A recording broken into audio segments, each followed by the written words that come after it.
Esos son algunos de los temas, quizás los más importantes, que les presentaremos en esta edición de Hora 23. Y llega el momento de comenzar. Los avatares políticos de los últimos días han provocado, no diré que se relegue al olvido, pero sí quizás a un segundo plano, un tema de igual importancia en el campo electoral e institucional. El proceso que lleva adelante la Asamblea Legislativa Plurinacional para el nombramiento de 6 vocales suplentes y un titular del Tribunal Supremo Electoral. Una tarea que está en puertas de concluir. Se ha estimado que posiblemente este sábado ya se tenga una decisión sobre las personalidades electas. Vamos a hablar de este proceso y de sus últimas etapas con el senador Ciro Zavala, el expresidente de la Comisión Mixta de Constitución que ha llevado adelante este proceso. Buenas noches, senador. Nuestra primera pregunta: ¿en qué etapa del proceso de selección y elección de vocales nos encontramos? Muy buenas noches, un placer, sobre todo comunicarnos con tu teleaudiencia de este prestigioso programa. En la realidad lo que hemos hecho es terminar el proceso de evaluación. El proceso de evaluación ha comenzado con la evaluación de méritos, donde existían 11 parámetros que había que evaluar, comenzando desde si tenía la licenciatura, una maestría, un doctorado, terminando en si había participado o no de anteriores actos electorales, si tenía o no los documentos necesarios para poder participar y que no lo inhabiliten. Todos los requisitos establecidos. Y luego de esto se pasa a lo que hemos hecho el día de ayer. Ayer hemos llevado adelante la entrevista. La entrevista tenía 4 parámetros en los cuales estaba una exposición sobre la Constitución y su actividad referente al Tribunal Supremo Electoral. Luego 2 preguntas que hacían respecto a qué características tiene lo que es la actividad de la democracia participativa, comunitaria, representativa, directa. Preguntas que tienen que ver con el conocimiento de los postulantes respecto a la democracia.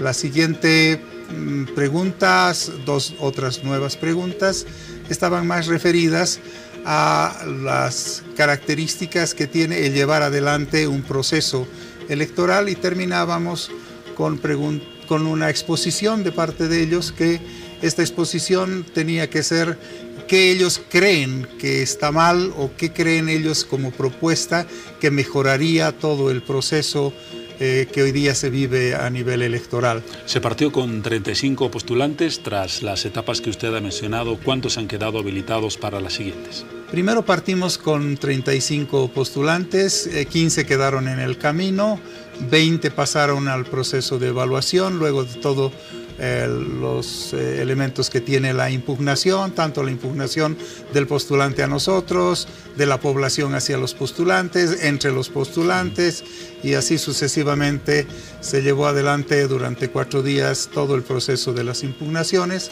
¿Qué queda por delante? Entiendo que el próximo sábado la Asamblea Legislativa ya estaría en condiciones de proceder a la votación correspondiente para la nominación o elección de los nuevos vocales.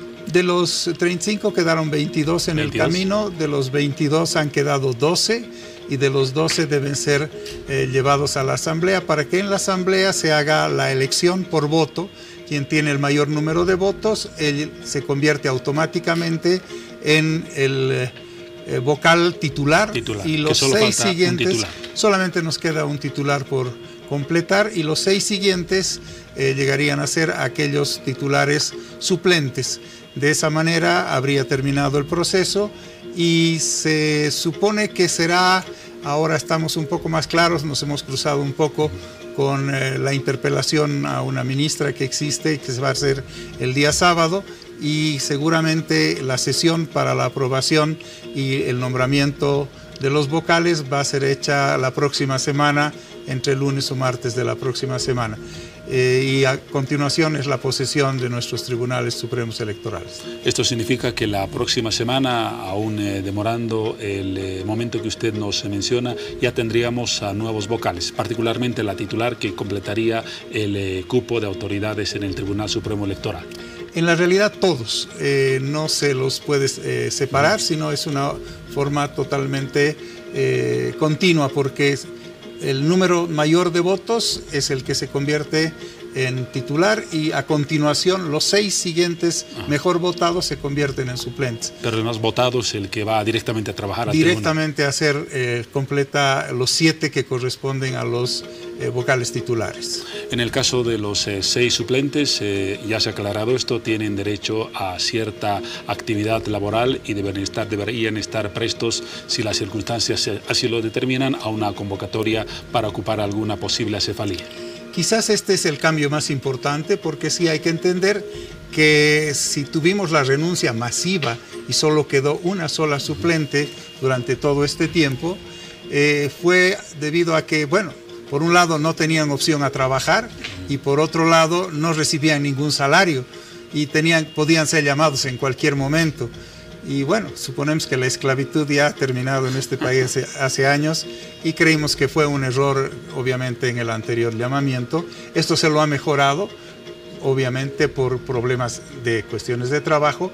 Ellos sí, los suplentes, tienen el derecho de poder trabajar en instituciones privadas o públicas, pero sí, el momento que se los requiere, tendrán que participar de las actividades. Hay que recordar que en los 3 años anteriores nunca han sido llamados, nunca hubo la necesidad de llamarlos. Ellos se los llama siempre y cuando entre los 7, que 4 hacen quórum, no faltaran más de 4 personas y por lo tanto en ese momento se los llama a los suplentes. Estas son las características formales del proceso. Ahora, como tema de fondo, el que se mencionó desde el inicio de este procedimiento, ¿qué garantiza a la sociedad que los vocales que vayan a ser electos, el titular y los 6 suplentes, tengan características de independencia de algún poder del Estado, principalmente del Ejecutivo, que es lo que más se observa? En la realidad que el llamamiento es público, se ha presentado quien ha querido presentarse. De hecho, en algunos casos ni conocemos de quién se trataba ni la profesión, no teníamos ni la menor idea. Y esto ha sido por parte de los opositores y por parte de los oficialistas una de las características. Hemos evaluado a las personas, hemos escuchado a las personas y en realidad los procesos evaluatorios han sido totalmente transparentes. El proceso de las impugnaciones ha sido totalmente transparentes. Mismo los opositores han hecho algunas impugnaciones, en algún caso ha dado resultados. Estaba claro que había conflictos en el postulante o en la postulante en este caso, pero en los demás creemos que son gente que normalmente, la mayoría de ellos, vienen desde hace mucho tiempo trabajando en estas actividades que tienen que ver desde la inauguración de este sistema electoral, el órgano electoral, que es nuevo constitucionalmente hablando, y se han venido haciendo los ajustes. Aunque en algunos casos representantes de la oposición han señalado que varias de las personalidades en carrera, como ha ocurrido en otros nombramientos de otras autoridades del Estado, ya han trabajado bajo alguna dependencia de oficinas del actual gobierno. Es muy difícil que alguien que tenga que trabajar de vocal de un tribunal electoral, que generalmente son abogados y demás, no trabaja en el ámbito público. ¿De dónde haría los papeles? ¿Dónde haría los méritos? ¿De dónde sacaría los conocimientos? No son paracaidistas que vienen y de pronto son sabios en una cuestión. Nadie va a la universidad para convertirse en tribunal electoral y por lo tanto es un poco fuera de contexto. Pero bueno, mismo esos que hablan son los que han calificado, que han hecho todos los procedimientos, que han puesto. Pero claro, el momento de votar o el momento de hacer lo que corresponde hacer cuando uno ha participado, de firmar un acta, porque el acta dice hemos hecho esto, se abstiene, ¿no? Pero es el acto normal de la oposición. Lo que sí sería interesante que ellos demuestren que ellos no son gente proba. Pues los que están ahorita, 4 de las personas que hoy día están con el número máximo de los 15 puntos, tienen 13. Y no lo hemos calificado solo nosotros, sino también ha calificado la oposición. Entonces algo raro pasa. Por un lado critican que pertenezcan a, y por otro lado los califican bien. Quiere decir que son gente proba, quiere decir que gente que sabe. Y si sabe y es gente proba, no sé ¿qué es lo que tendríamos que hacer? Tal vez traer un marciano para que la oposición esté de acuerdo. Aunque al final del proceso corresponderá a la mayoría del MAS aprobar y votar por quien considere conveniente o apropiado para estos cargos. Hay cosas súper interesantes, hay postulantes que de los 11 puntos que tenías que tener en méritos, que realmente eran muy importantes, tienen 11 puntos y no son uno solamente. Entonces creemos que en este caso la casualidad, la gente que se ha presentado, que tiene un muy buen nivel, porque hemos quedado admirados en muchos casos con la forma de la presentación de su documentación, con los papeles que tiene, todo lo que han escrito, los libros que han hecho y demás. No son paracaidistas, son gente que realmente sabe de esta temática, y de ellos hay 4 que tienen más o menos la misma nota, que son notas altísimas. Si uno considera que necesita solo 7 y ya tiene 4 que son el top, quiere decir, han adquirido de los 15, 13 puntos, creemos que realmente se va a elegir a aquellos que se merecen que sean elegidos. Y bueno, por lo menos son aquellos que se han presentado. Podría ser que hayan mejores, pero para saber si son mejores o no, deberíamos hacer el proceso de evaluación también. Ahora, uno de los elementos que a propósito de este proceso se observa es la rapidez con que se cumple este tipo de procesos de selección, a diferencia de interinatos. Le hablo de la presidencia del Banco Central, de la Aduana Nacional, de Impuestos Nacionales, que nunca sus autoridades han sido designadas por el procedimiento constitucional establecido y han sido nombradas directamente por el presidente del Estado. ¿Por qué no ampliar la institucionalidad como órgano legislativo a las cabezas de instituciones tan importantes del Estado? Nos parece algo muy interesante, nos parece algo necesario, pero yo creo que en este caso lo más importante es darle al pueblo la posibilidad de que esté seguro de que lo que va a valer su voto es verdaderamente lo que vale, y va a votar por quien él cree que va a ser el candidato que va a salir, y no como antes, ¿no?, que votábamos por unos y salían los otros.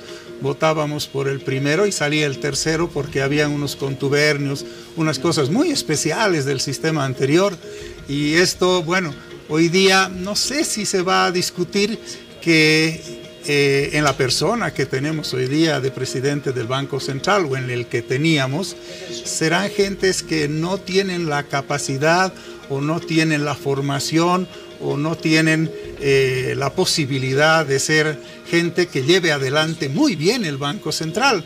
No sé si hay alguien que se quejara sobre el Banco Central o sobre la economía de este país, como no sé si alguien se quejará sobre algunos otros temas. Yo creo que hay prioridades, y es por eso, en un tiempo récord, porque la verdad es que se nos ha sometido a 28 días de hartísima actividad y continua actividad, hasta que hemos terminado con la elección.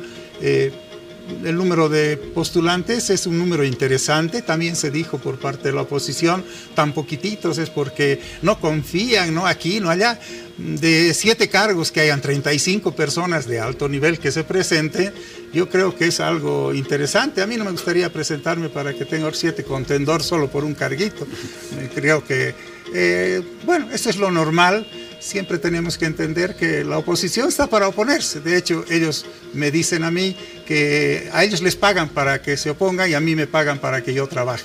Aunque sobre mi pregunta anterior, 12 años de gestión parece un tiempo muy largo como para no nombrar autoridades de instituciones estatales como manda la norma. Sí, no estamos de acuerdo. Seguramente eso va a ser una de las acciones más importantes en el futuro, como hoy día estamos viendo, ¿no?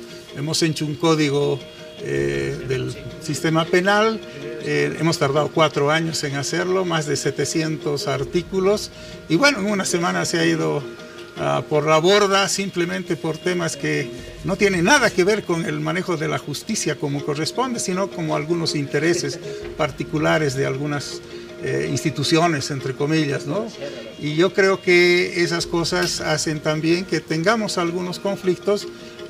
Lo que sí he aprendido que no es fácil gobernar, No es fácil legislar porque a todos hay que contentar y todos tienen un gusto especial. Y sobre eso además tienes a una oposición que no propone, sino es una oposición que generalmente trata de destruir lo que se hace o ponerte la mayor cantidad de piedras en el camino, pulgas en la oreja o piedritas en el zapato para que no avances. O sea, eso es lo que he aprendido y creo que no debería ser. El respeto de la humanización de la política debería ser la parte importante. Quiere decir que entendamos que los políticos estamos para el servicio del pueblo, no para que nosotros nos sirvamos del pueblo. Ciro Zavala, senador, presidente de la Comisión Mixta de Constitución, y los datos del nombramiento de los 7 nuevos vocales del Tribunal Supremo Electoral, un proceso, ya lo decíamos en la entrevista, que va a culminar la próxima semana. Gracias, senador, por la información, la valoración y el análisis del tema. Hasta una próxima oportunidad. El agradecido soy yo y quizás lo más importante, cuanto mejor informada esté nuestra población, nuestro pueblo, tiene mejores opciones de decidir. En eso coincidimos. Gracias una vez más. Vamos a un paréntesis, momento de unos mensajes y luego continuamos.